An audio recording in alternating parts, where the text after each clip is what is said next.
Το κρανίδι, αυτή η γραφική και αρχοντική κομμόπολη της Ερμιονίδας. Μοιάζει με σκηνικό βγαλμένο από ταινία, όπου το παρελθόν συναντά αρμονικά το παρόν. Με τα πέτρινα σπίτια, τα πέτρινα αρχοντικά να αφηγούνται ιστορίες άλλων εποχών και στενά σοκάκια να σε οδηγούν σε γωνίες γεμάτες χρώματα και αρώματα, το κρανίδι σε προσκαλεί να το ζήσεις με όλες σου τις αισθήσεις. Οι αυλές μοσχοβολούν λεμονιά, γιασεμί και πολύχρωμα λουλούδια. Η αισθητική του τόπου είναι αυθεντική, ελληνική, με μια φυσική ομορφιά που γοητεύει και καθυλώνει. Από τα υψώματα η θέα απλώνεται μεγαλόπρεπα προς την κοιλάδα και το ιστορικό σπήλαιο Φράχθη, ένα από τα αρχαιότερα ίχνη ανθρωπίνης παρουσίας στην Ευρώπη. Περπατώντας στα σοκάκια ανακαλύπτεις εργαστήρια, νέα καταστήματα, μαγαζιά που ξετυλίγονται μέσα σε παραδοσιακά κτίσματα, δημιουργώντας ένα αγωιτευτικό συνδυασμό παράδοσης και ανανέωσης. Το κρανίδι δεν είναι απλά ένα τεράστιο χωριό, είναι μια μικρή πολιτεία που έχει τα πάντα.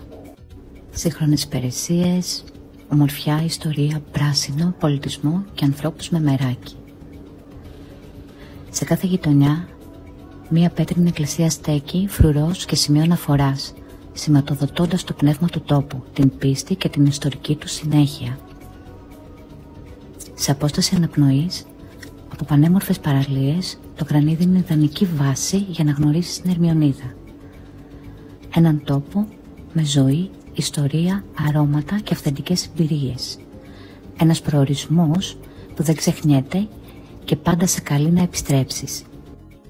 Η περιήγησή μας έκρυβε κάτι από τα παλιά και κάθε στενό είχε τη δική του ομορφιά. Και φυσικά μετά από μια γεμάτη μέρα εξερεύνησης θέλαμε κάτι μαγικό.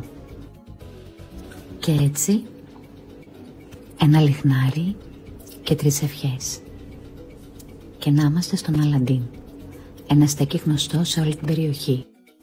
Η μυστική συνταγή για τον μπιφτέκι από τον Μάριο Ντόκο, πασίχνωστο σεφ, και τα καραμελωμένα κρεμμύδια είναι η τέλεια παντεσία υπό την εποπτεία του Ανδρέα Ντόκου και το Τζίμι να λαχταρά να το φάει.